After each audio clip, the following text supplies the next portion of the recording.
What if the universe just sent us a message and we didn't even realize it was talking to us?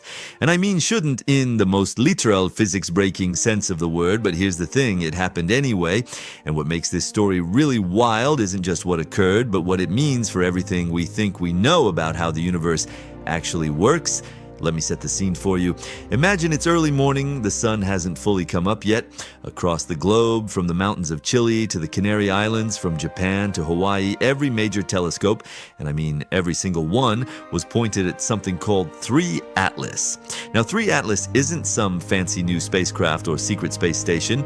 It's an object, a thing, floating out there between Earth and Mars, doing its own thing, except that morning it decided to do something very, very unexpected. Aquí es donde se pone raro. At exactly the same microsecond, and I'm talking microseconds here, not milliseconds, every observatory on the planet saw the same thing, a burst of light, not just any light. Mind you, this was light that shouldn't exist. The wavelength fell perfectly between known atomic transitions in a place where nothing natural should be emitting anything.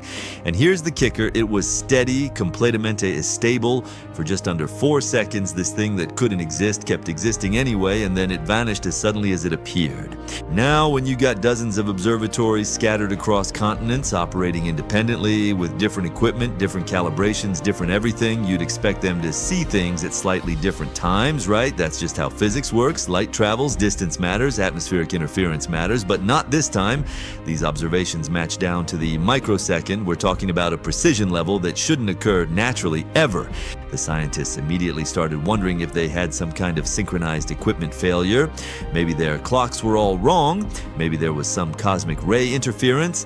But when they dug into the data, they found something that made them realize they weren't dealing with instrument error, they were dealing with something that knew exactly where every observer was located, because the only way to achieve that level of perfect synchronization across planetary distances is if whatever sent the signal had already accounted for light travel time. It had calculated where everyone was and adjusted the transmission accordingly. Think about what that means for a second. To do that, you need to know the distance from you to each observer. You need to know your speed, your position, the rotation of the planet you're trying to communicate with. That's not just a mission, that's computation, that's awareness.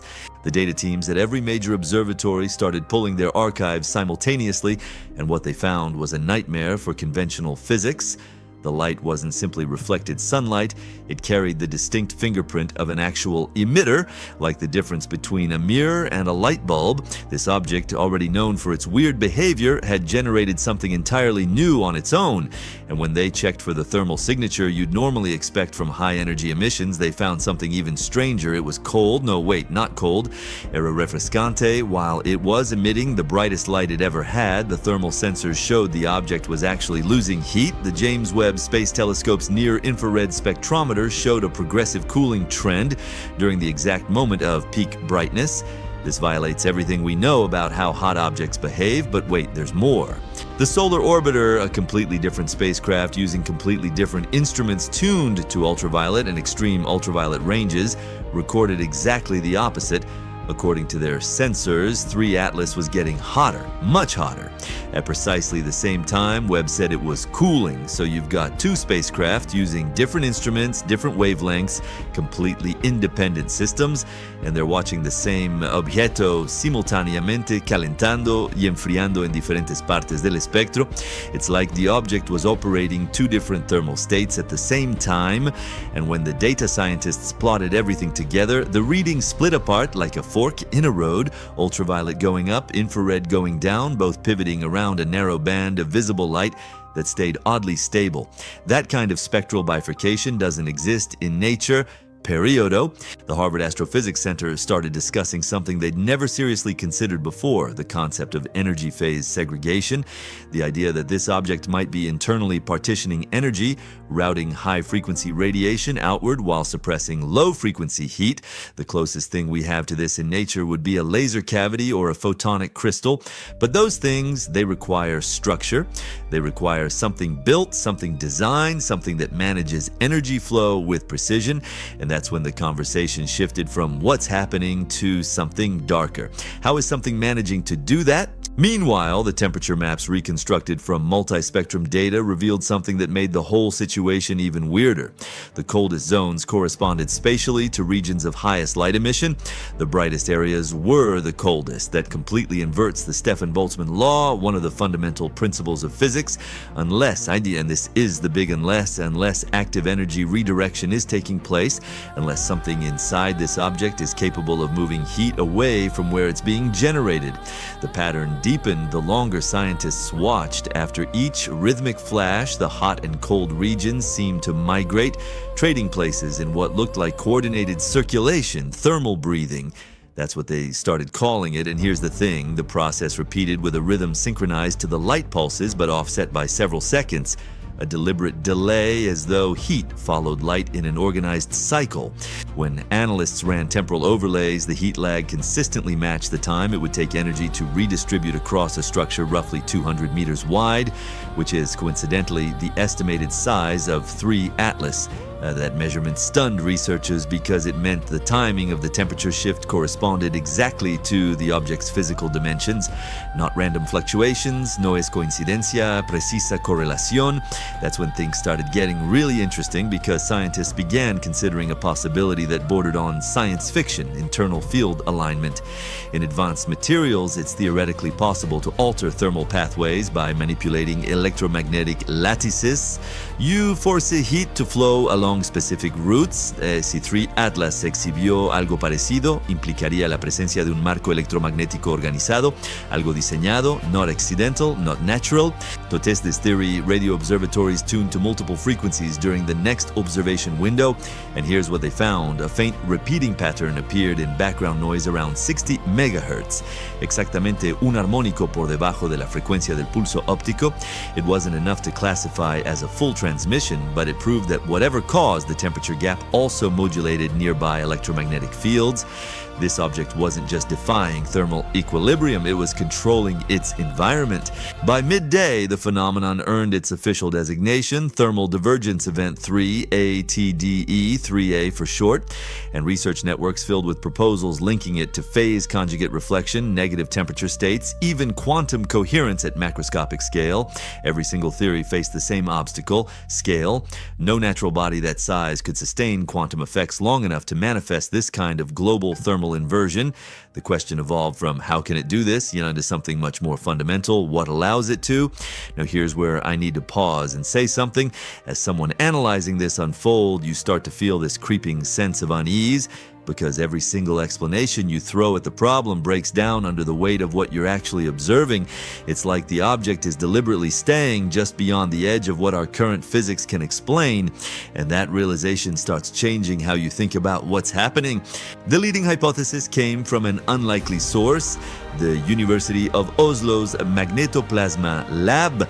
Their researchers pointed out that the ionized dust surrounding 3 Atlas could act as a resonant shell, amplificando ciertas frecuencias y amortiguando otras, creando una separación artificial entre tipos de radiación. Si eso fuera cierto, entonces 3 Atlas no estaba cambiando de temperatura internamente. It was using surrounding material as an active filter, manipulating how it appeared across different spectra.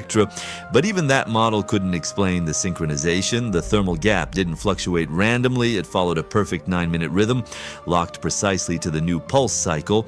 And speaking of that pulse, it changed character. What had started as occasional irregular energy bursts evolved into something rhythmic, algo-intentional. Scientists recorded a faint 27-minute cycle weeks earlier, a periodic modulation so regular it inspired comparisons to pulsars. But pulsars rotan y sus emisiones son electromagnéticas. 3 Atlas no tenía un periodo de rotación conocido y no emitía ninguna salida de radio o rayos X medible. That pulse had faded, leaving researchers divided between theories of thermal oscillation and mechanical rotation. But on that November morning, it returned stronger, más veloz, unmistakably structured. The amplitude was small, less than 1% variation in brightness, yet perfectly synchronized from observatory to observatory across 3 continents. The interval had shortened dramatically from 27 minutes down to just under 9. When astrophysicists at Harvard performed Fourier analysis on the light wave pattern, the result was almost shocking in its mathematical perfection. Una relación armónica casi perfecta de 3:2:1, a resonance uncommon even in engineered systems. The waveform was described as a coherent triad within noise, statistically deliberate, and for many scientists, that phrasing became the center of a controversy that would haunt them for months. Si era deliberado, entonces ¿por qué? Or more importantly, by whom? The pulses carried identical photon counts within a tolerance of 0.03%, suggesting real-time amplitude control, not fluctuating, no random controlled. Incluso más intrigante fue el hecho de que pequeños telescopios aficionados, el tipo que debería haber estado ahogado en ruido de fondo con su menos sensitive detectors, were picking up the pulse clearly. That meant the signal wasn't faint, era coherente, projecting with phase alignment across vast space, the way lasers maintain focus over great distances. Por mediodía, la especulación consumió las redes de investigación. Some physicists proposed that 3 Atlas had entered a resonant state with the sun's magnetic field, producing cyclic energy discharges, but such discharges typically degrade over time. They don't sharpen. Others suggested gravitational lensing, some other body periodically magnifying its light. Orbital models ruled that out instantly. What remained was the unsettling hypothesis that the object itself was generating the rhythm, ajustando internamente como si recalibrara, like it was testing its own systems. And when scientists plotted these variations over time, something extraordinary emerged. Slight variations in amplitude formed a secondary envelope, a larger wave modulating the smaller ones. It resembled amplitude-modulated radio transmission. In AM radio, information isn't encoded in the frequency itself, it's encoded in the strength of each oscillation. To test this theory, analysts applied digital demodulation techniques used in communications engineering, techniques designed to extract hidden información de señales moduladas. The results were ambiguous but tantalizing, secuencias numéricas repetitivas, 17 de ellos recurrentes cada tercer ciclo. No known natural mechanism produces numeric periodicity with that precision. En CERN, investigadores compararon las ratios a estructuras atómicas conocidas. They didn't match any spectral line spacing, but they did align loosely with harmonic patterns seen in quantum oscillator simulations, systems designed to stabilize energy flow. Si esa interpretación era correcta, significaba que 3 Atlas no estaba liberando energía caóticamente, era administrándolo, controlling it, ingeniería ET. Within hours, the scientific community splintered into 2 camps. Uno insistió que el pulso era mecánico, una redistribución de masa interna o estabilización rotacional, como un cohete disparando motores de actitud. The other believed it was electromagnetic feedback, a coupling between charged dust and magnetic fields generating a stable oscillation. But neither explanation accounted for the rhythmic precision or its global synchronization. Then came the revelation from the solar orbiter. Using high-cadence imaging, the probe recorded something extraordinary during each pulse. Slight luminosity gradients were forming concentric bands around 3 Atlas, rings expanding outward like ripples dissipating into the solar wind. They weren't material ejection, their velocity exceeded particulate motion. These were energy shells, transient and luminous. Their uniform spacing matched the pulse frequency exactly. When scientists modeled the effect, it resembled controlled energy release followed by rapid field collapse. In terrestrial terms, it looked less like combustion and more like calibration, a system testing and adjusting itself with each cycle. The metaphor that started circulating among researchers was simple but haunting. It's checking its pulse. As evening approached on November 9th, ground-based observatories across the Western Hemisphere pivoted toward the coordinates of 3 Atlas. The air was clear, the moon was low, and what they discovered destroyed the last refuge of skepticism. 3 Atlas fue visible a instrumentos basados en el suelo, not just detectable by space telescopes, but actually actually visibly y su comportamiento coincidió exactamente con lo que habían reportado los observatorios espaciales. The first to detect it was the Cerro Tololo Inter-American Observatory in northern Chile. Their 4.1-meter mirror captured a faint but distinct object moving against the solar background, glimmering with steady luminosity rather than a comet's diffuse tail. In the live feed, a thin oscillation in brightness appeared every 9 minutes, the same rhythm already logged by orbiting sensors. Nada como él había sido registrado ópticamente desde la Tierra. Minutes later, confirmation came from Keck Observatory in Hawaii, La Palma en las Islas Canarias, y Mount Stromlo in Australia. Each confirmed not only the existence of the pulse, but also its global coherence. The moment one telescope registered the brightening, every other site recorded the same phase within milliseconds. Through adaptive optics, 3 Atlas didn't shimmer like a comet or asteroid. Its glow had sharp edges, a confined halo rather than a spreading tail, as though its light was being shaped or contained. Some astronomers described it as a breathing sphere, expanding imperceptibly with each pulse before contracting again, the entire object oscillating in size by fractions of a percent. That motion, though microscopic, was mathematically measurable y coincidió perfectamente con los ciclos de temperatura y luz previamente documentados. And then came something that made the entire astrophysics community sit up straight. Radio observatories, including the Arecibo Successor Array and the Canadian Hydrogen Observatory, reported transient electromagnetic disturbances synchronizado a los pulsos ópticos. These weren't typical ionospheric echoes from solar radiation. They were narrowband reflections matching the frequency modulation detected in earlier emissions. The energy arriving from 3 Atlas appeared to be interacting with Earth's magnetic field in real time, a faint mirror-like feedback effect. At first, this was dismissed as atmospheric coincidence, but when observatories compared data, a distinct pattern emerged. The reflections only appeared during peak luminosity, always with a 1.3-second delay, the exact time it would take light from the object to reach Earth, reflect off the atmosphere, and return through the ionosphere. That delay was consistent across every location, which meant the pulse carried enough coherence to survive the journey, strike the atmosphere, and return measurable echoes.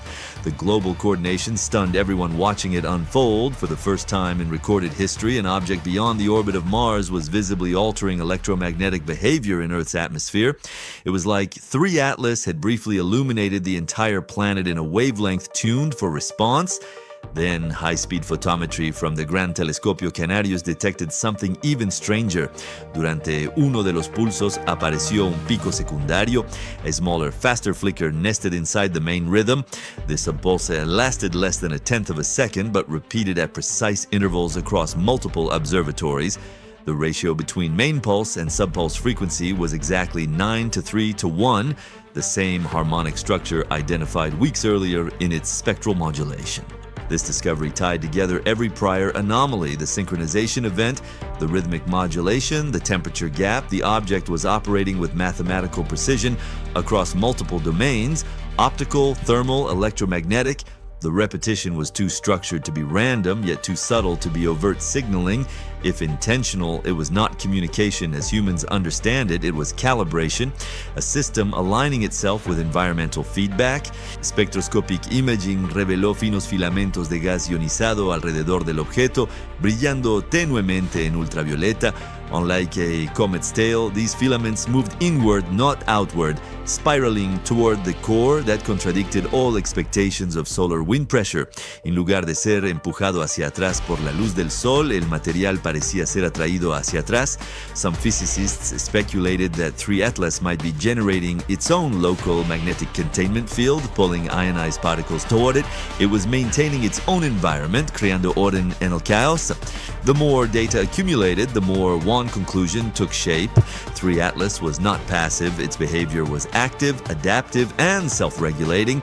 Características pertenecientes más a sistemas que a piedras. The phrase autonomous process began circulating among research circles, though nobody dared use it in official publications, because saying those words out loud meant admitting that what they were observing might not be a natural phenomenon at all. And as night deepened, as the object passed behind dense regions of solar wind, its luminosity dimmed, but the pulse continued at full strength. unaffected by scattering or interference. That meant the emission wasn't purely optical, it had components immune to environmental absorption, perhaps extending into spectra not yet measured. In one coordinated moment, every telescoper, professional and amateur alike, confirmed the same reality. The light, the pulse, the synchronization, the reflections all converged into a single undeniable pattern.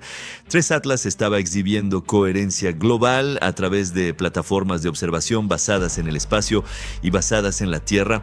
For astrophysics, this was no longer an isolated phenomenon. It was an event, a system-wide occurrence measurable across every layer of observation. And as dawn approached in Europe, another layer of the puzzle appeared, quietly recorded in magnetometer readings across the planet. Earth's own magnetic field had begun to oscillate faintly, rhythmically in tune with the pulse of 3 Atlas.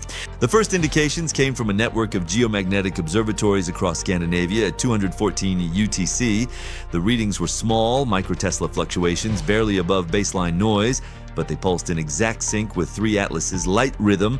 Over the next hour, magnetometers as far apart as Canada, Japan, and South Africa reported the same oscillations.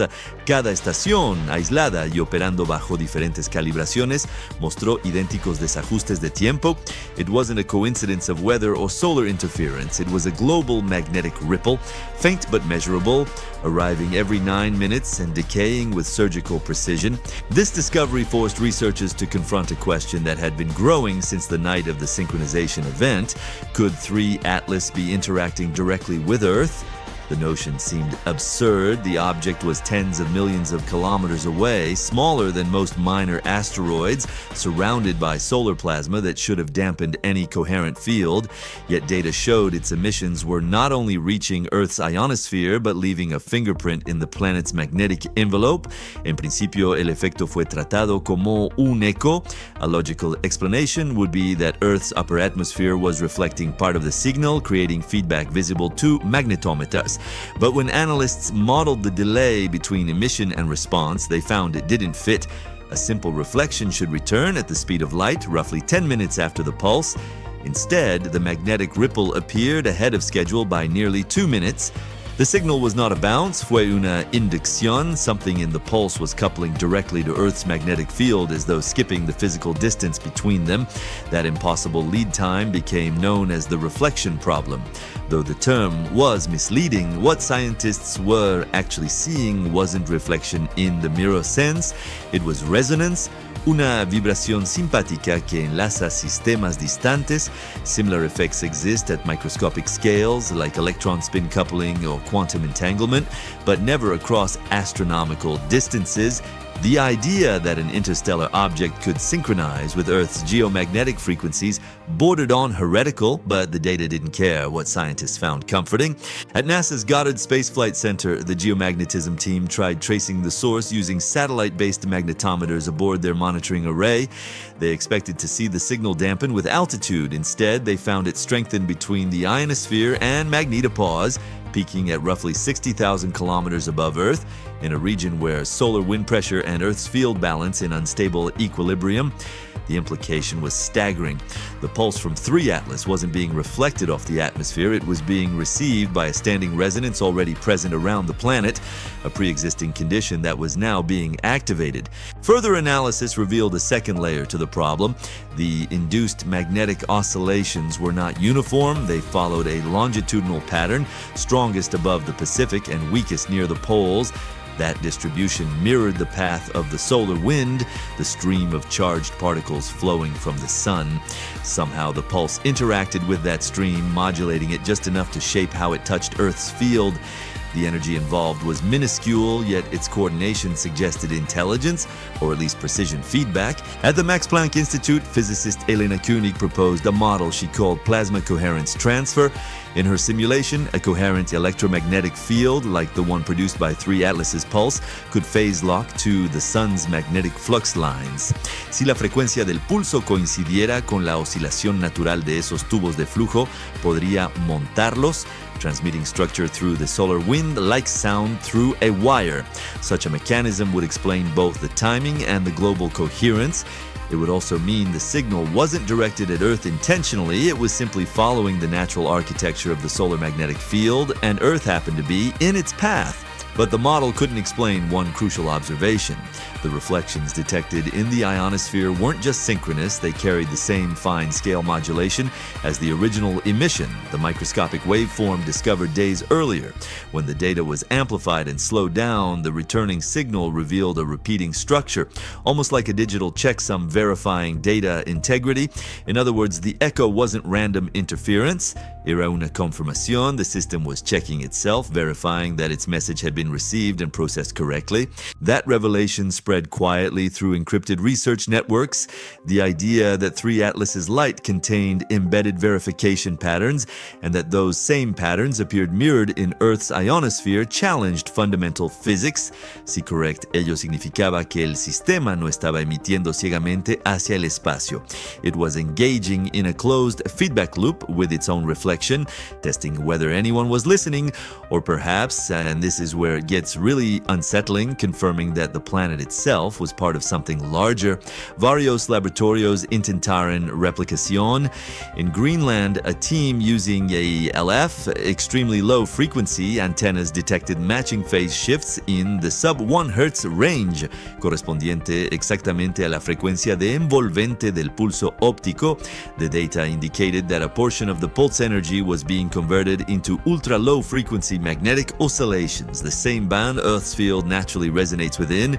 The object wasn't simply producing visible light, it was a full-spectrum modulator reaching across electromagnetic scales to establish resonance.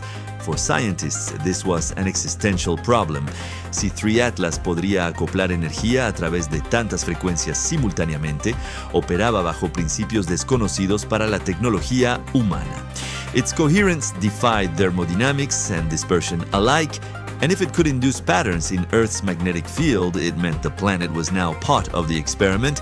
Conscientemente o no, publicly, agencies remained silent.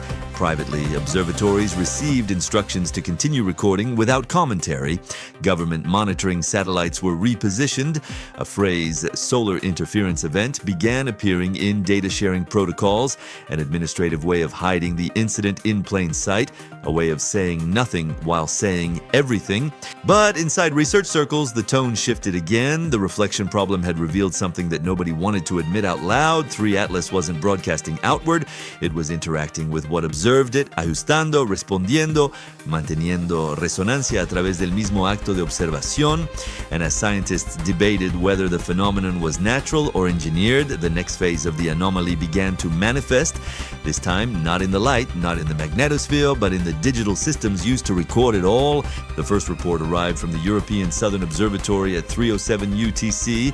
Their automated archiving system, responsible for storing live telescope telemetry, froze mid-transfer. Operators assumed a server crash, but when technicians rebooted, they found something far worse.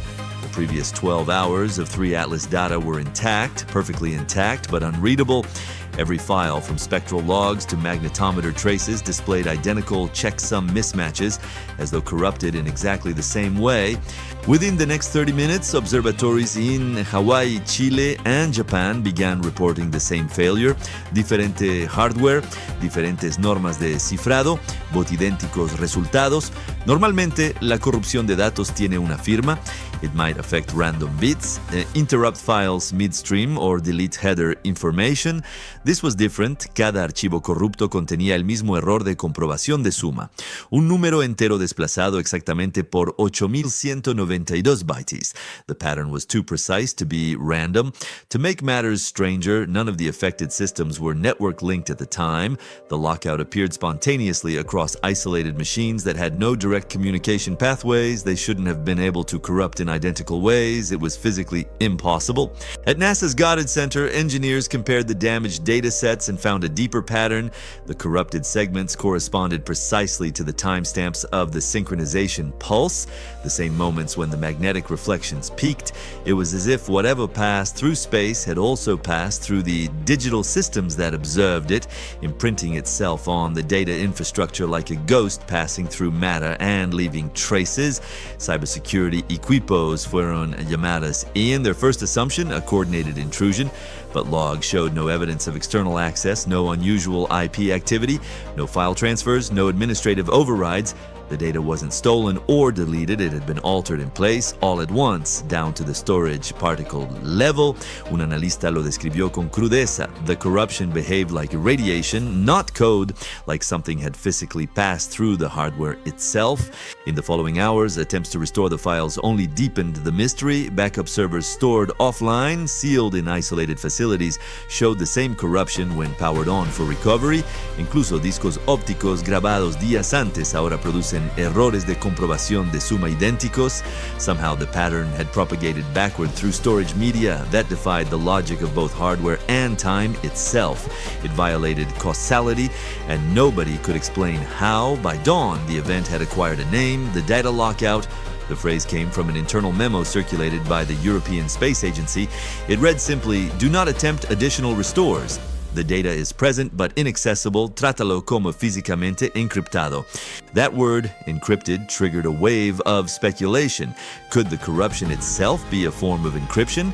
Some data scientists proposed that the pattern wasn't random noise but restructured information, potentially a translational response to the data it overwrote.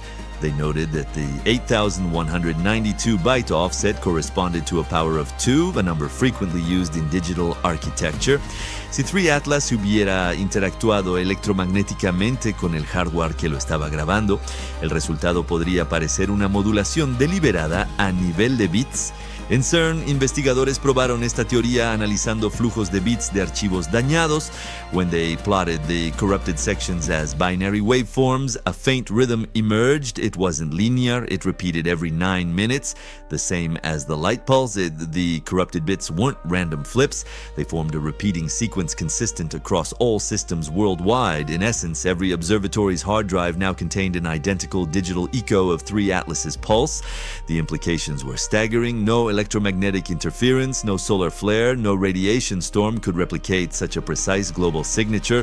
Lo que sea que lo causó no fue caótico, it was patterned, organizado, and seemingly selective. Only files containing active 3 Atlas data were affected. Archivos grabando otros objetivos celestes, Marte, Venus, campos estelares de fondo, permanecieron perfectamente intactos.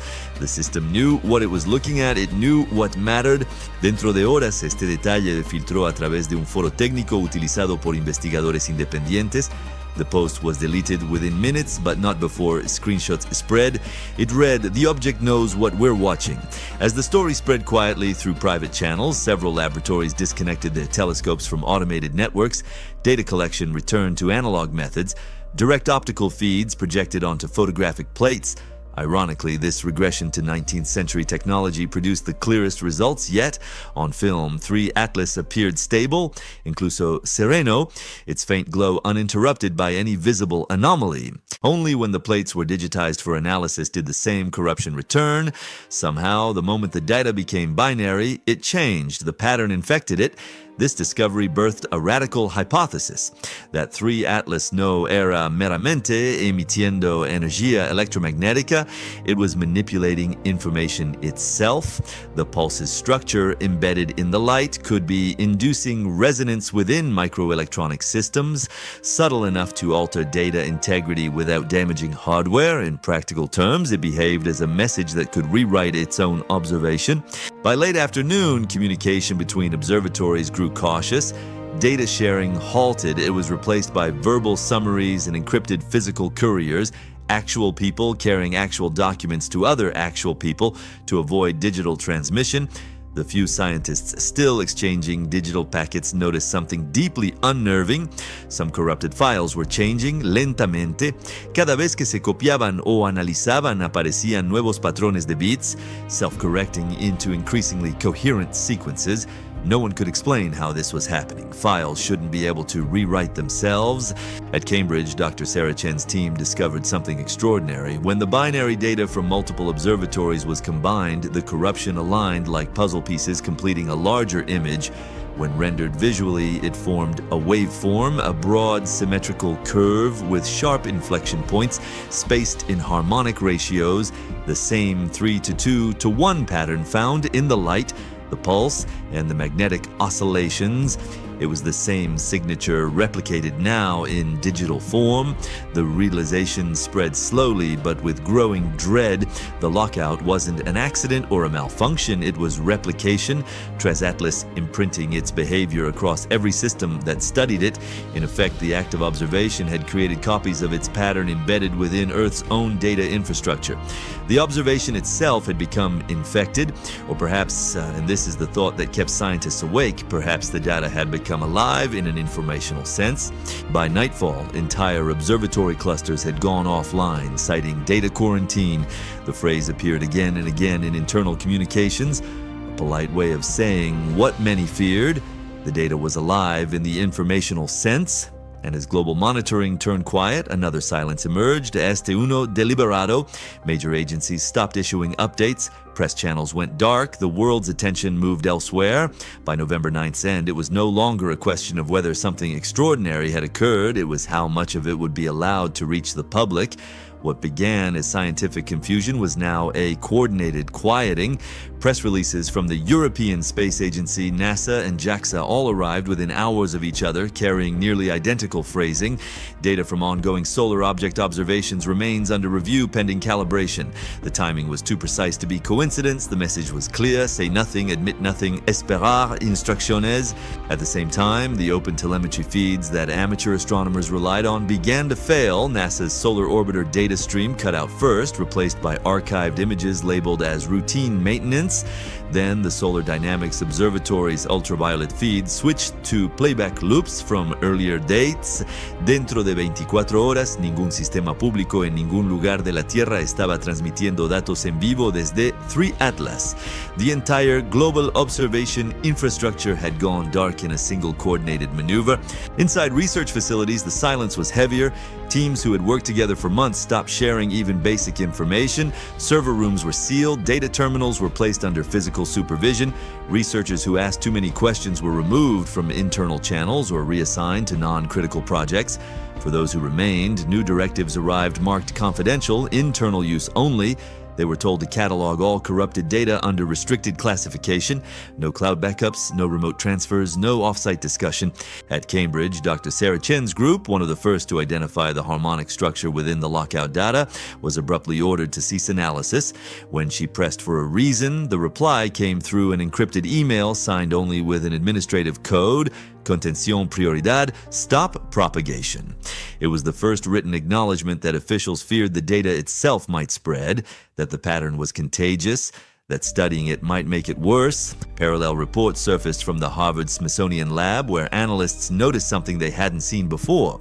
Computers connected to internal observatory networks, but not directly handling the corrupted data, began exhibiting small random clock drifts, seconds of time vanishing, then reappearing. The pattern repeated every 9 minutes. When they isolated one of the affected systems and cut its power, the drift stopped. The implication was chilling. The synchronization anomaly had migrated from observation instruments into auxiliary infrastructure, manifesting as real-time temporal irregularities. Rather than release this finding, the observatory administrators classified it. From that moment on, no public mention of time drift appeared in any dataset or forum. En cambio, la correspondencia interna pasó a utilizar lenguaje cauteloso. Environmental oscillations, resonance coupling, localizadas retroalimentaciones. Every description avoided the central word the researchers whispered privately. Infección. To the few journalists following 3 Atlas since its discovery, the sudden blackout was obvious. Requests for comment were redirected through press liaison. Public inquiry forums were locked or flooded with generic responses about data recalibration. A few independent scientists published small summaries on private blogs, noting that the pattern of silence across agencies resembled historical precedents. The same playbook used during classified aerospace incidents or deep space signal misinterpretations. Each of those posts disappeared within days, sometimes hours, deleted from the internet as though it had never existed. The narrative was being controlled. Detrás de escena, un grupo de observatorios en Chile, España y Australia formó lo que llamaron la red de continuidad. Their aim was to maintain limited unclassified tracking of 3 Atlas using purely analog systems, telescopes disconnected from power grids, data recorded on photographic film only.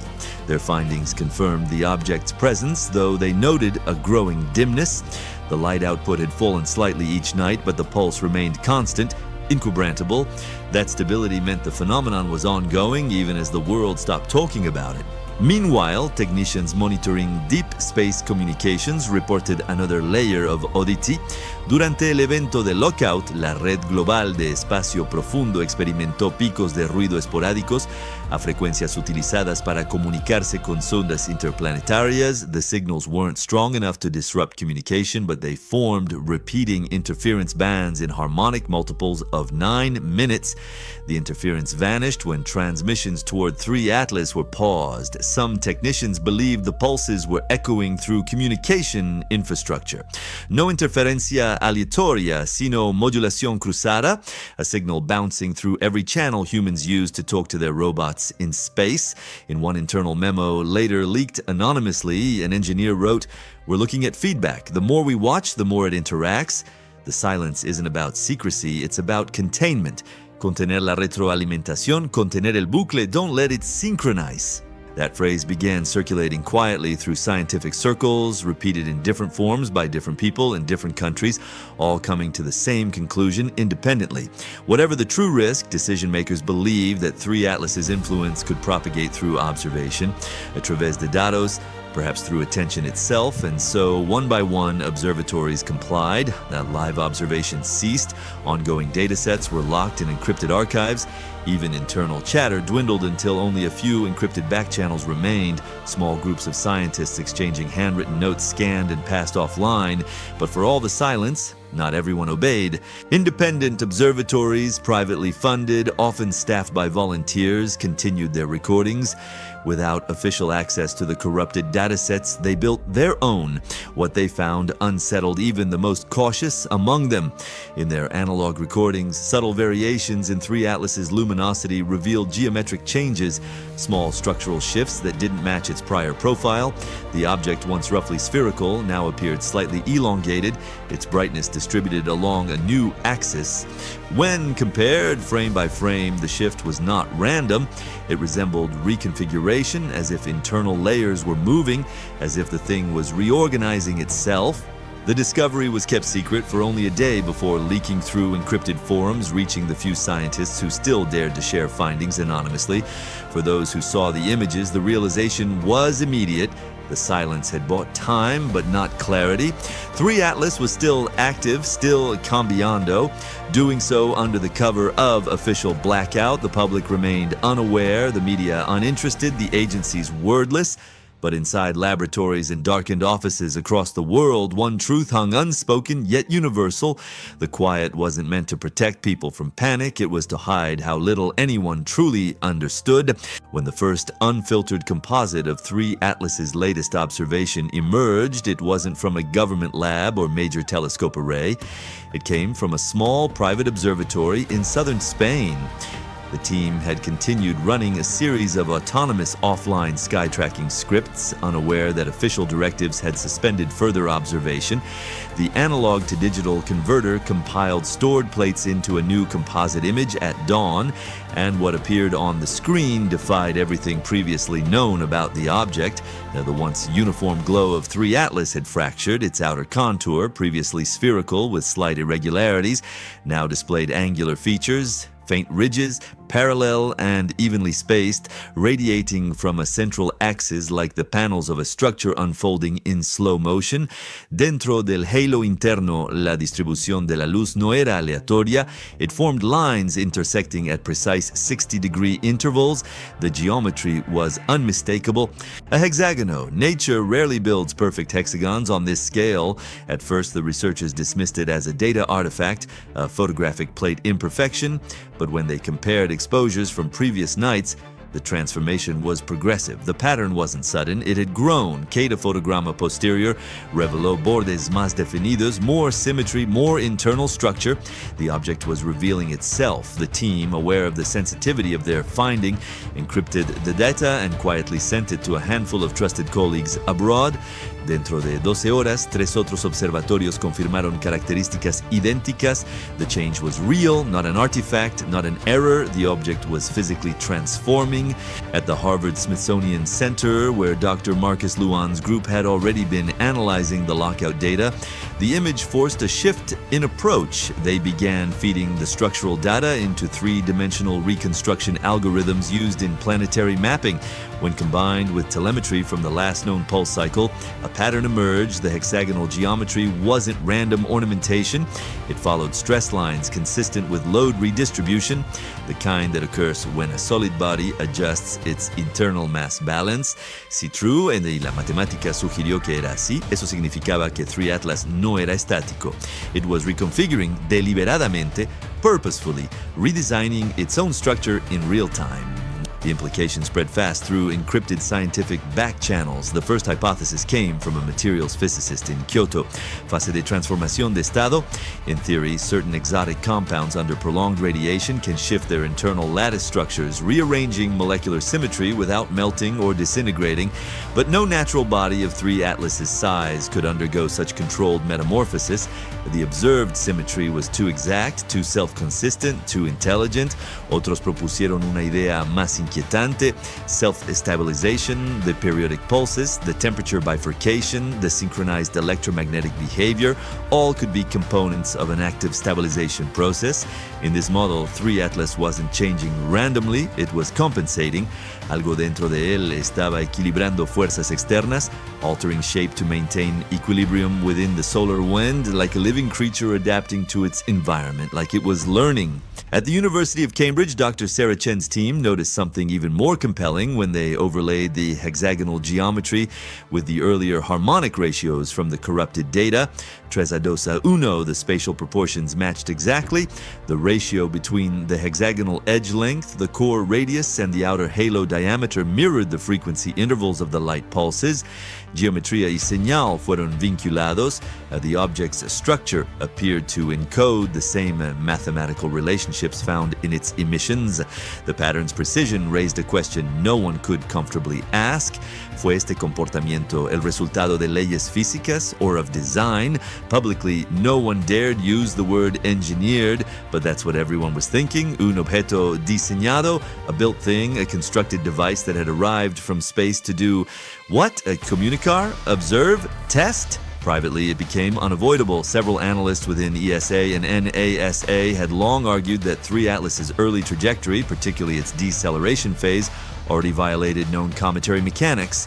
Now, with the discovery of structural geometry, that earlier anomaly gained new context. The deceleration could have been deliberate. The object might not have been slowing naturally, but reorienting, adjusting shape to regulate thrustless motion through solar radiation pressure. If this was true, then what the world had been watching for weeks wasn't an asteroid or a comet fragment or even a dormant interstellar relic. It was an adaptive object capaz de responder a su entorno en tiempo real, capable of learning, capable of thinking. The object's internal symmetry also revealed something unexpected. Using filtered spectroscopy, analysts detected distinct polarization patterns along the hexagonal ridges. These variations corresponded to controlled light scattering, as if certain surfaces were reflecting deliberately while others absorbed. That kind of anisotropy, directional dependent behavior, is characteristic of engineered materials. Metamaterials phased optical arrays. The light wasn't merely reflecting off a rough rock, it was being manipulated, controlled, directed. But the deeper scientists looked, the stranger the proportions became. The hexagonal ridges weren't symmetrical in length. They curved slightly inward, forming what appeared to be a spiraling pattern converging toward the object's northern pole. The design, if it could be called that, resembled a massive gyroscopic lattice optimized for rotational balance, yet no rotation was detected. The entire structure maintained perfect stability even under varying solar pressure. When simulations attempted to replicate this configuration, one consistent result emerged: the geometry distributed stress uniformly, minimizing internal strain to near zero. That's not a random mineral formation, that's engineering, that's optimization, that's purpose. As these findings circulated privately, agencies doubled down on containment. Investigación, grupos fueron instruidos a eliminar copias de trabajo de modelos modelos de reconstrucción, some complied, otros no lo hicieron. Among the few that refused silence was an independent physics consortium based in Toronto. Their analysts published an anonymous white paper to a peer-to-peer network titled simply Morphological Dynamics of Object 3 Atlas. The paper's central claim was bold. The observed hexagonal restructuring is indicative of deliberate harmonic stabilization. The system behaves as if aware of its structural resonance. It was online for less than an hour before disappearing. A pesar de la supresión, la transformación continuó. By evening, new images showed the central axis elongating further, the structure narrowing slightly as though preparing for a phase transition. The reflected light became polarized, producing flickers invisible to the naked eye but easily measurable through photometric filters. Cada parpadeo correspondía precisamente con el intervalo de 9 minutos del pulso. And then, just as quickly as it began, the restructuring slowed. The pulse weakened, the object's luminosity dipped to half its previous level and stabilized. The solar wind around it calmed. For a brief moment, scientists thought the anomaly was ending. But in the data that remained uncorrupted, one final metric shifted quietly beneath notice. The object's orbital trajectory, once stable, once predictable, had moved, not by much, but enough. Calculations confirmed that 3 Atlas's path through the solar system had deviated by measurable degrees, a change impossible without external thrust or internal mass redistribution. Lo que había estado ocurriendo dentro del objeto ya no era teórico, the shape had changed, the geometry had stabilized, and now the orbit itself was different. Algo dentro de 3 Atlas se había movido, algo había ajustado, algo había tomado una decisión. The first orbital deviations were subtle, small enough to hide within the noise of solar wind variation. Yet, as the data accumulated, the margin widened. What began as a fractional discrepancy became undeniable by mid-morning on November 9th. 3 Atlas had shifted course. Its trajectory no longer matched gravitational predictions even after accounting for solar radiation pressure, plasma drag, or magnetic perturbation. The deviation wasn't random drift, fue suave, continuo, deliberate in character. The discovery came almost simultaneously from 3 different teams. At NASA's Jet Propulsion Laboratory, orbital analysts recalculated the object's path using combined inputs from all available sources. Their model showed an unexpected increase in perihelion distance, the point of closest approach to the Sun, by 0.04%. It was as if the object had applied an invisible brake, slightly widening its orbit. Meanwhile, the European Space Operations Center found the opposite. Their independent fit indicated a marginal inward deflection. When both models were overlaid, they didn't cancel. They formed an oscillation, a slow rhythmic modulation of position synchronized perfectly with the 9-minute pulse. This phenomenon soon earned its name, the orbital paradox. In classical mechanics, an object's path can change through 2 mechanisms: external force or internal mass redistribution. No external forces could account for the pattern. Solar wind fluctuations lacked both directionality and regularity. That left only one possibility. 3 Atlas was changing its own center of mass. It was moving itself through some mechanism humanity had never encountered. When the structure images from the previous analysis were re-examined in light of this, the geometry's purpose seemed clearer. The hexagonal reconfiguration, once thought purely aesthetic or incidental, might be part of an active stabilization system, a form of mass management that allowed the object to steer without thrust. Each structural shift could subtly move internal mass, altering the gravitational balance and redirecting momentum. In essence, 3 Atlas was piloting itself through structural modulation. It was steering. For days, scientists had argued over whether the object's pulses represented communication, energy management, or mere resonance. Ahora, una cuarta teoría emergió: propulsión a través de la resonancia. In this model, the pulses generated controlled magnetic fields interacting with charged solar particles to produce minute directional forces. When combined with mass redistribution, those forces could compound over time, gradually altering orbit. The mathematics worked. The energy requirements, though extreme, matched the observed temperature anomalies. At Cambridge, Dr. Sarah Chen's team modeled the effect using harmonic resonance equations. When the light pulse frequency was applied to charged plasma densities consistent with the solar environment, their simulation produced measurable drift, not in the direction of the Sun or away from it, but tangentially along the orbital path. The drift pattern mirrored the real data perfectly. The model implied that the pulses weren't waste energy, they were controlled emissions functioning like periodic magnetic sails. But what made the paradox so disturbing wasn't the motion itself. Era su precisión. Natural processes produced jitter, inconsistency, ruido. The orbit of 3 Atlas adjusted with smooth mathematical grace as if following a pre-computed trajectory. Over the course of 12 observation hours, the object's velocity changed by exactly 0.02%, corresponding to a delta V of 3,8,8 metros per segundo, the kind of controlled acceleration used in spacecraft maneuvering burns, precise, calculated, intentional.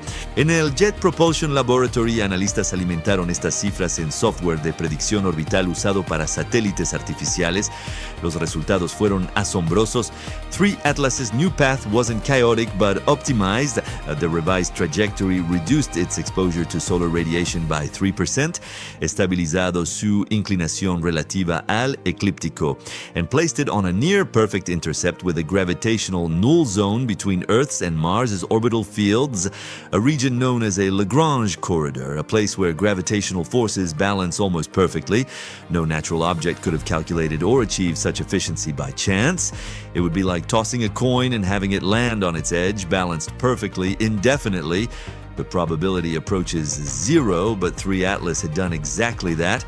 It had moved itself to precisely where it needed to be, where it wanted to be. Meanwhile, an independent review by the University of Bologna noticed a secondary effect.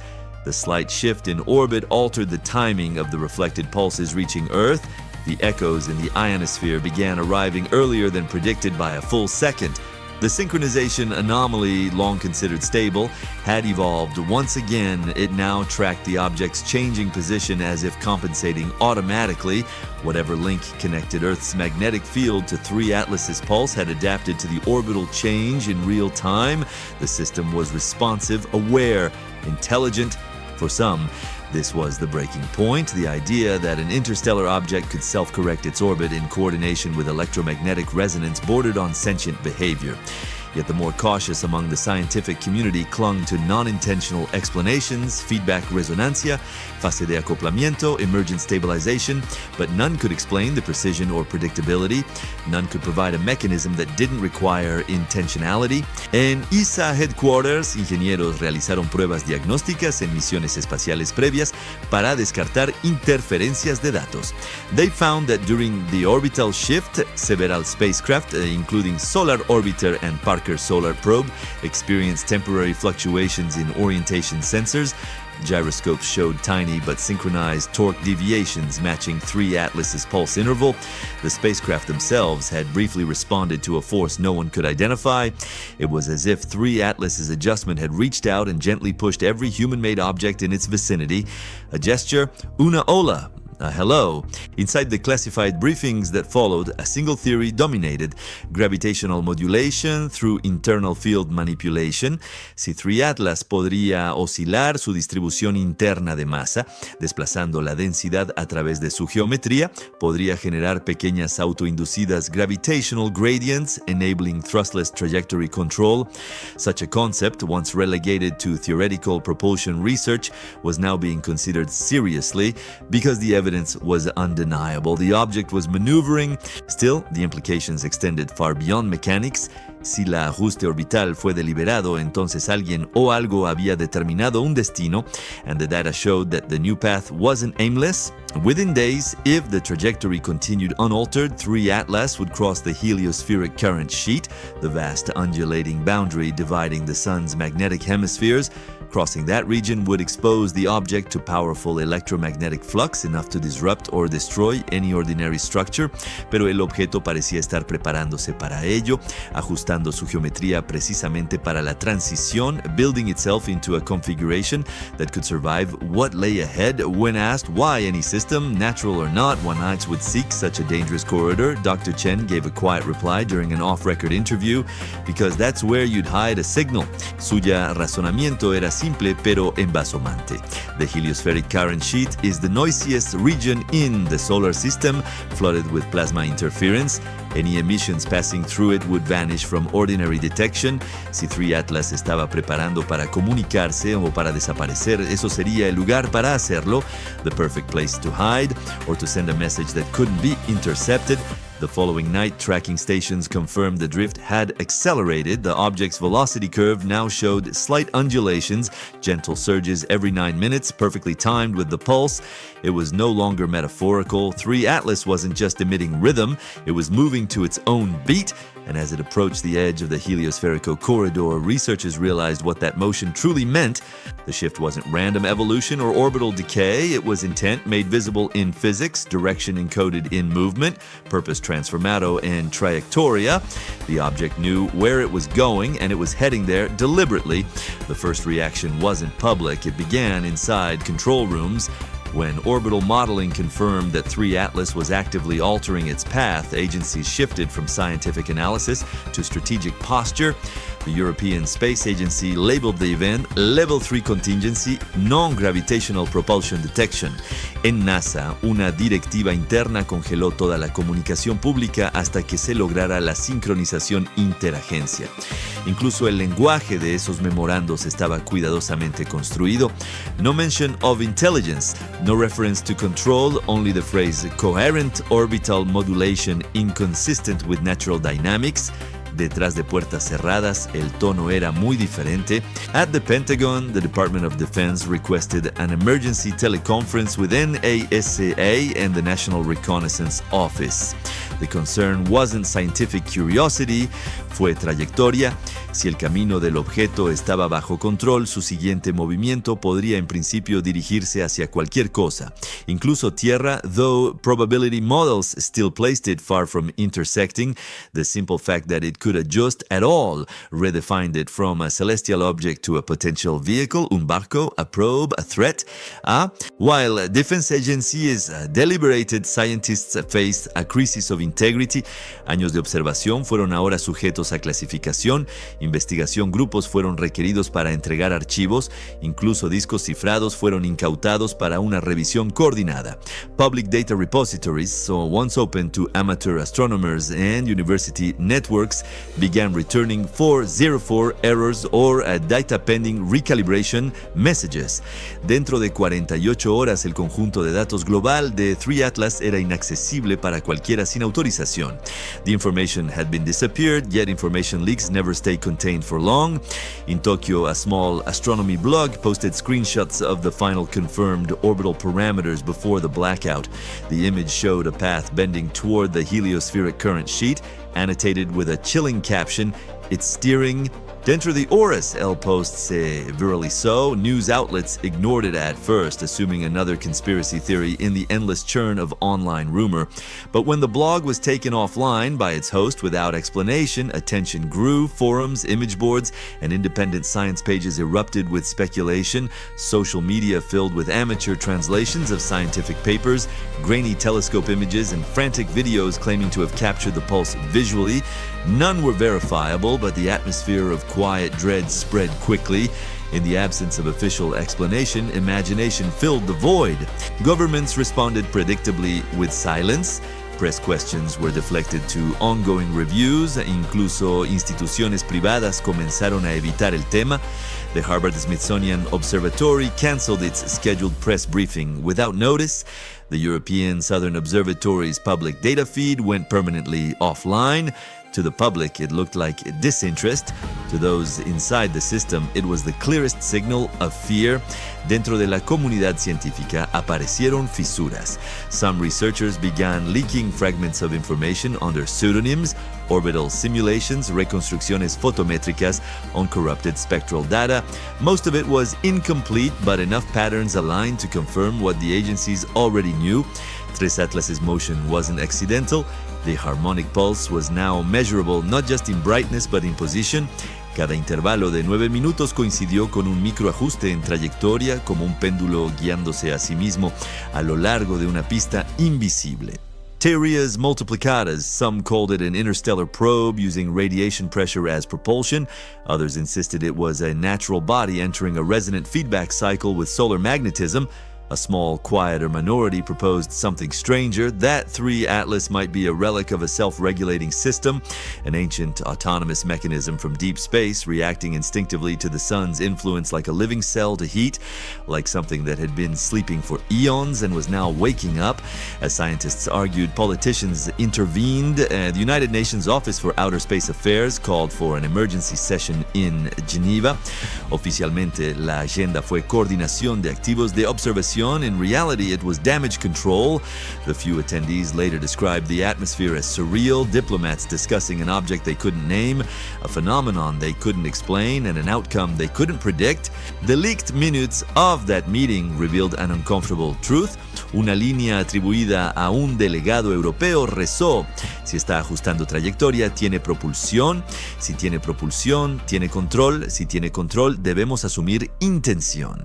The phrase assume intent appeared again in U.S. internal communications hours later, this time in a classified briefing between the Pentagon and NASA. By then, radar and optical tracking confirmed the trajectory shift had stabilized along a precise corridor cutting across the solar plane. The pattern matched no gravitational harmonics, no cometary debris routes, no natural resonances. Era limpio, recta, unnervingly calculado. But the scientific community wasn't only watching 3 Atlas's position, they were watching its emission. As the object entered the heliospheric current sheet, its pulse changed character, the optical wavelength broadened, its amplitude flattened into a near constant band. The rhythmic pattern that had defined the anomaly for weeks began dissolving into a continuous signal. Low but steady, it was no longer pulsing, era transmitiendo. The broadcast didn't resemble radio, light, or plasma waves in isolation. It was all 3 layered. A broad spectrum hum blanketing detection instruments centered on the same harmonics embedded in the corrupted data months earlier. The interference spread through deep space networks, corrupting unrelated signals from probes near Jupiter and Saturn. The pattern repeated across every affected system, its code unchanged. To the untrained observer, it was noise. A aquellos que habían seguido el caso desde el principio, era continuidad. The same triadic harmonic reappearing everywhere. 3-2-1, the object's signature, its mark, its presence. Publicly, governments downplayed it as magnetospheric interference. Privately, astrophysicists understood the scale of what they were seeing. 3 Atlas wasn't broadcasting to Earth, it was using the solar system as a resonator, embedding information into the medium of space itself. Theories that once sounded paranoid now read like caution. Si el objeto pudiera alterar su órbita, afectar la resonancia magnética y reescribir sistemas digitales, entonces la comunicación podría no requerir palabras, frecuencias o señales. Observation itself could be the medium.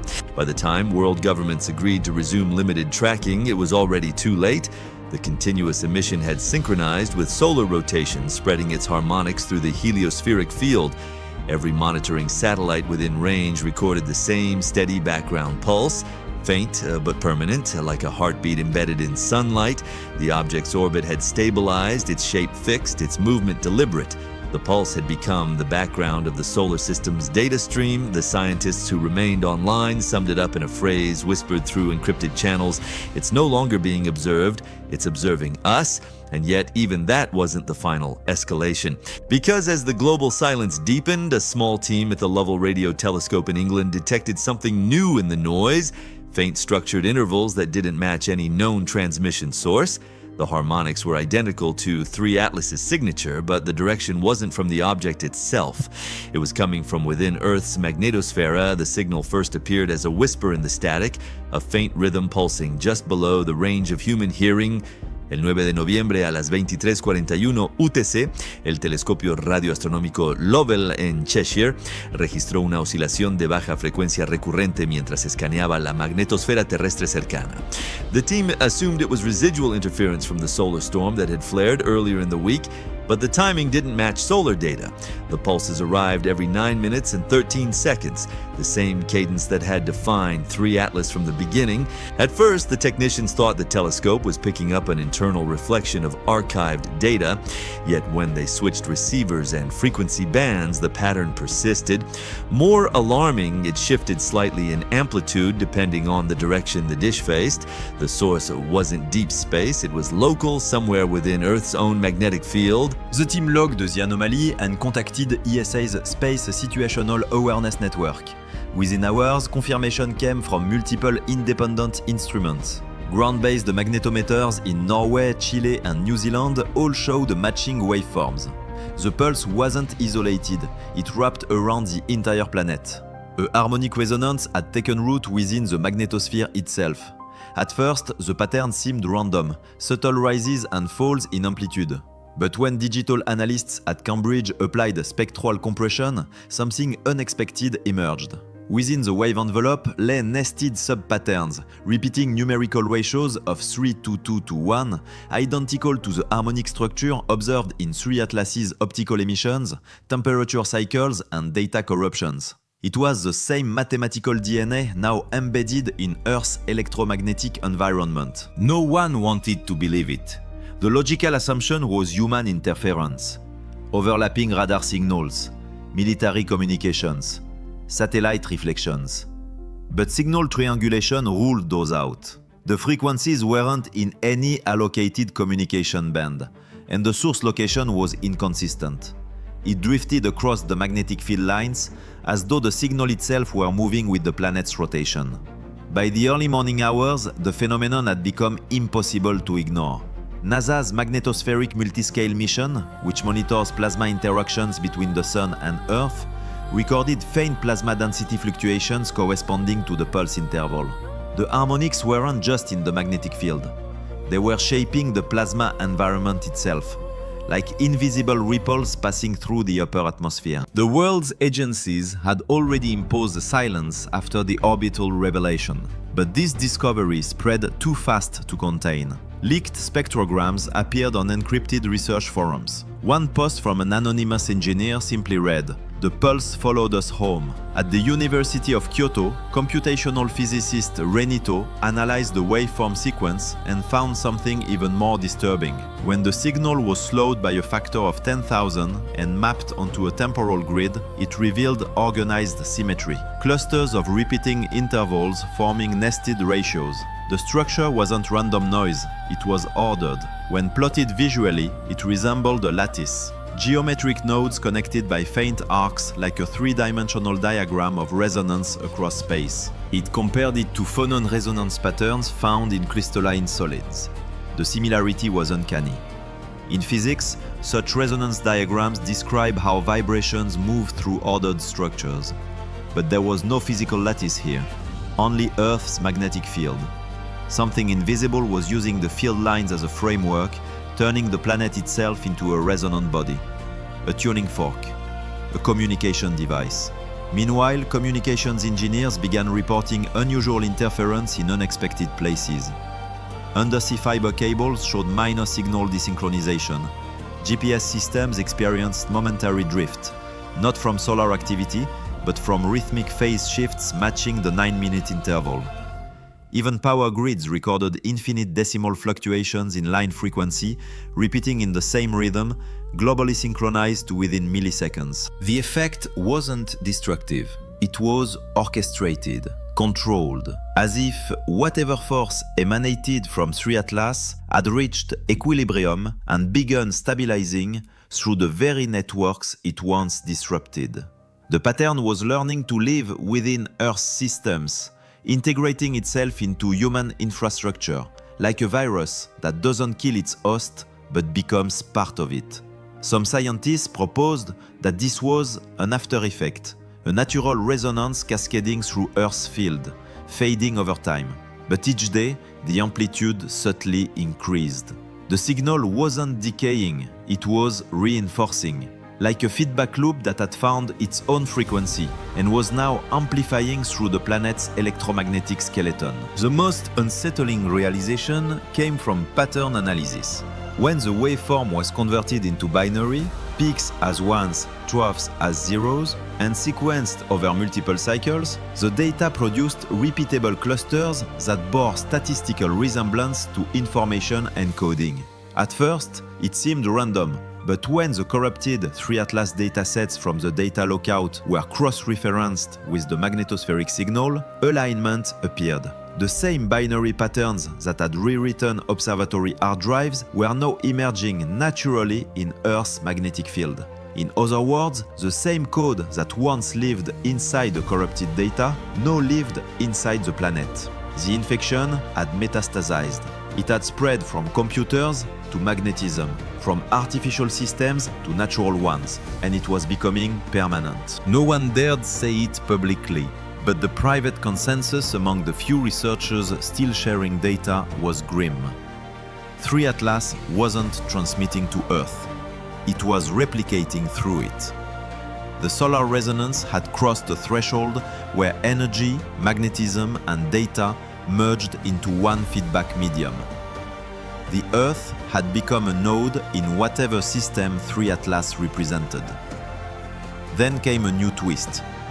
The Lovell team, still monitoring the pulse in real time, noticed a slow drift in phase. Each 9-minute cycle was shortening by fractions of a second. It was imperceptible to the public, but for those watching, it meant only one thing: synchronization. The pulse was aligning, locking into phase coherence with Earth's rotation. The planet and the object were moving toward resonance, a harmonic unison that, if completed, could merge their electromagnetic fields into a single oscillating system. Theoretical physicists ran emergency simulations. The results were inconclusive, but one outcome repeated across models. If global magnetic coherence reached full synchronization, minor but measurable shifts in ionospheric density, radiation shielding, and atmospheric charge could occur. None of these effects were catastrophic, but all implied a reconfiguration of Earth's natural rhythms. It was as though the planet itself was being tuned. By now, agencies had stopped issuing any statements at all. The public narrative became fragmented. Online speculation filled with hoaxes, false signals, and AI-generated conspiracies. But deep inside data centers, the remaining uncorrupted research teams understood the quiet truth.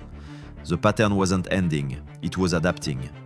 The once external anomaly had embedded into Earth systems, evolving from a distant astrophysical curiosity into a planetary phenomenon. And still, amid the silence, one final discovery emerged from a forgotten monitoring array in northern Canada. An old analog magnetometer, still operating on paper roll output, recorded a slight amplitude spike in the latest cycle. A small deliberate modulation at the peak of the waveform. At 03h UTC, the pulse vanished. Across every observatory still secretly online, the same thing happened in the same instant. The 9-minute rhythm that had governed weeks of observation simply stopped. Magnetometers flattened, light curves went silent, radio spectrograms dissolved into normal cosmic noise. For a few seconds, the world's instruments reported nothing unusual. It was as if the heartbeat of 3 Atlas had exhaled for the last time and slipped back into the void. But silence in science is never just absence. Within minutes, new anomalies appeared. Faint, synchronized deviations across otherwise unrelated systems. Seismographs registered micro-oscillations that had no geological origin.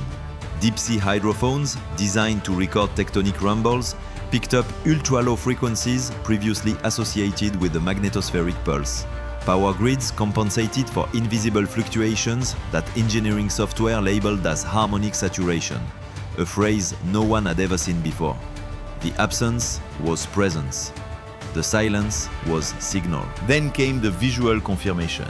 The Solar Orbiter's onboard coronagraph, one of the few instruments still transmitting live despite the blackout, caught a final image before its systems abruptly switched into safe mode. It showed 3 Atlas at the threshold of the heliospheric current sheet. Its structure faint but unmistakably altered. The once solid geometry had begun to fragment into nested rings, concentric layers of light rotating around the hollow core. Each ring emitted a slightly different wavelength, forming a full spectrum of coherent color, like the diffraction of light through a prism, but self-generated and perfectly aligned. It was beautiful, absolutely beautiful. Moments later, the object disappeared. No flash, no debris trail, no measurable acceleration. It simply ceased to reflect or emit anything detectable. Instruments that had tracked it for months saw only empty coordinates. It was gone, leaving behind nothing but the residual magnetic hum now threaded through Earth's own field. The world above remained calm. To the public, there was nothing to see. No lights in the sky, no visible change. But within laboratories and data centers across continents, the silence carried a different weight. The harmonics embedded within the planet's magnetosphere had not faded. They had stabilized. The pulse was no longer an event. It had become a background constant, a steady resonance integrated into the Earth's electromagnetic spectrum. At Cambridge, Dr. Sarah Chen called it persistence without source. In her notes, later leaked anonymously, she wrote, "It's not transmitting anymore because it no longer needs to. The field itself remembers." For days, researchers watched as the planetary pulse held steady at a barely perceptible amplitude, woven seamlessly into the natural fluctuations of the geomagnetic field. It wasn't destructive nor overtly active, but it was there, measurable, precise, unwavering. Every model predicted that without an external driver, the signal should decay within hours. It didn't. The amplitude remained constant, locked at 1 part in 10 to the 7th power. Faint, but immortal. In time, monitoring protocols changed. The anomaly was reclassified as a residual geophysical oscillation, a bureaucratic euphemism for the inexplicable. Projects studying it were quietly defunded, their data archived under digital containment. When journalists requested updates, agencies cited normal solar variation. The event officially had never occurred, but among those who had seen the unfiltered data, the silence carried an unspoken understanding. Whatever 3 Atlas had been, it hadn't vanished. It had transitioned. Its presence no longer resided in orbit, light or structure, but in the field around the very planet that had observed it. For months afterward, subtle coincidences began to accumulate. Random synchronization between distant clocks, identical noise patterns appearing in unconnected radio systems, atmospheric interference following geometric ratios that echoed the object's old harmonic signature. None of it was dramatic enough to provoke alarm, but none of it belonged to chance. In a small private paper circulated among remaining researchers, a single paragraph summarized the growing unease. We have failed to define where the phenomenon ends.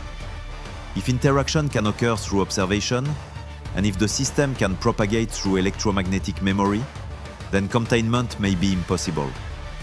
It is no longer an object. It is a condition. The condition, faint, silent, and continuous, became part of the background world. Its 9-minute rhythm, once audible to instruments, dissolved into frequencies indistinguishable from Earth's natural hum. Yet, to those who had measured it firsthand, there remained the uneasy feeling that the data was still listening, that every network, every field, every signal carried within it a trace of something that had arrived, changed form, and stayed. And in the deepest hours of monitoring, when the instruments seemed quietest, some claimed to see a ghost pattern reappearing on their screens. Faint, rhythmic, impossibly precise. A single harmonic triad, 3 to 2 to 1. The same pattern that started it all. No one could say if it meant communication, completion, or remembrance. But one truth lingered, spoken quietly by scientists who could no longer publish and engineers who could no longer admit what they'd seen. We never observed it. It observed us and left us carrying the echo. Then, as if written into the static itself, came the final realization that would haunt every mind touched by the event. If the field remembers, then we are part of what it remembers. And beyond the silent hum of the magnetosphere, somewhere past the heliospheric veil, the place where 3 Atlas vanished remains empty, unlit, but resonant still. Months passed. The story of 3 Atlas faded quietly from memory, surviving only in obscure data logs and in the sleepless thoughts of the people who had watched it unfold. To the public, it had been a passing curiosity, another headline lost in the static of the world's news cycle. To those who knew better, Its absence was more haunting than its presence had ever been. By February, the last official report had been filed and buried. Satellite archives were sanitized. Observatory databases replaced corrupted segments with synthetic datasets. Reconstructed normal sky readings to preserve continuity. The global monitoring network resumed as if nothing had happened. Only a handful of researchers still checked the magnetospheric oscillations late at night, watching the faint 9-minute patterns that refused to die. It persisted. Not loud, not growing, simply there. The heartbeat under the planet's skin. At first, the frequency drifted slightly, varying with solar wind. Then it began compensating, maintaining phase as if adjusting itself. Some called it a coincidence of natural resonance. Others whispered that the Earth had become part of a closed system still linked to something beyond the heliosphere. A feedback circuit with no known input. In March, a monitoring buoy in the South Atlantic detected a low-frequency electromagnetic anomaly. Its waveform matched the same harmonic ratios as 3 Atlas's last recorded emission. The signal was weak, submerged beneath oceanic noise, but coherent. When analysts triangulated its position, it originated not from space, but from deep beneath the surface, near the boundary of the Earth's core magnetic anomaly. There was no public mention of the finding. Only a single line appeared in an internal NASA summary. Recurrent subharmonic pattern consistent with previously catalogued oscillation. Recommend continued passive observation. The phrase passive observation was a euphemism, a way of saying watch it but don't touch it. Let it do what it's going to do, don't interfere. Meanwhile, systems worldwide began showing subtle synchrony again. Air traffic radar, satellite telemetry, long-wave radio all began drifting into shared phase coherence. For engineers, it was just calibration noise. For those who remembered, it was a shiver of recognition. The pattern was returning. Faint, but organized. In London, Sarah Chen's remaining notes were found sealed in a private locker after her quiet resignation. Inside was a small notebook handwritten in code and formula. Its final page contained only one line. The field is learning. No one knows what she meant. Today, 3 Atlas remains officially unobserved. No telescope lists its coordinates. No public archive records its last transmission. But when magnetometers are left running long enough, the analog ones, the kind that still use coiled wire and paper rolls, a faint signal continues to mark its rhythm. 9 minutes, 13 seconds. A perfect harmonic ratio. No longer strong enough to interfere, not weak enough to forget. Most scientists have moved on. The few who haven't describe the feeling as standing next to a sleeping animal. The knowledge that it could stir again at any time without warning. Some have begun calling it the residual field. Others refuse to name it at all. Every so often, a solar observatory catches a transient flare that doesn't match the sun's rotation. A flicker of geometry in the coronagraph, too brief to catalog. The images are always dismissed as instrument ghosts. But those who still compare them to the old archives notice something unsettling. The angles align. The ratios are the same. Whatever 3 Atlas became, it never truly left. It simply changed state. From object to pattern, to memory, to environment. The universe, it seems, keeps perfect records. It remembers everything, and everything remembers it back. In the end, no one could say exactly when it finished. There was no final pulse, no collapsing flare, no last data spike to mark an ending. The world simply drifted back into silence, its instruments returning to baseline, its skies unremarkable again. The archives would later call it a solar anomaly. Textbooks would file it beside forgotten comets and misinterpreted signals. The official record would speak only of calibration errors, atmospheric scattering, transient magnetic interference. But the people who had watched it in real time, those who had lost sleep through the long nights of synchronization and silence, they knew better. They had felt something larger than any one measurement, something that left the air charged and the world faintly reordered. No object remained in orbit. No coordinates pointed to anything solid. Yet, every machine still hummed in perfect rhythm. Every atomic clock ticked with unexplainable accuracy. And every deep space antenna, when left unattended, still heard the same quiet harmony woven through the static. The echo of a system that refused to end.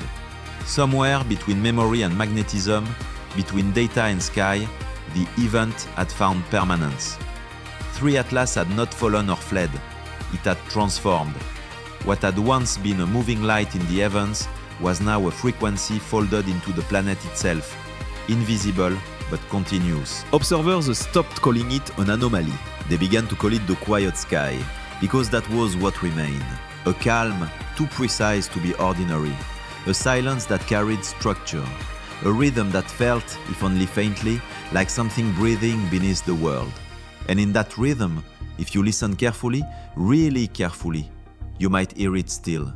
The pulse, the pattern, the impossible harmony that arrived from the void, rewrote the rules of physics, embedded itself into Earth systems, and then simply decided to stay, to wait, to watch, to remember.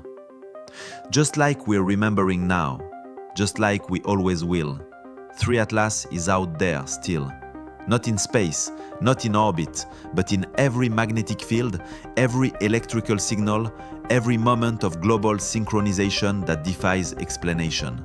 It's in the background hum of civilization, in the whisper between the stars, in the resonance that holds the planet together. And if you're listening at the right frequency, at the right time, when the magnetometers align and the solar wind is calm, you might catch it.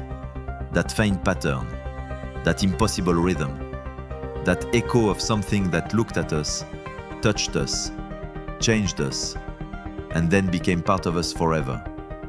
3 to 2 to 1. The harmonic that won't go away. The message that never ended. The observation that became the observed. Welcome to the quiet sky. Welcome to what comes after.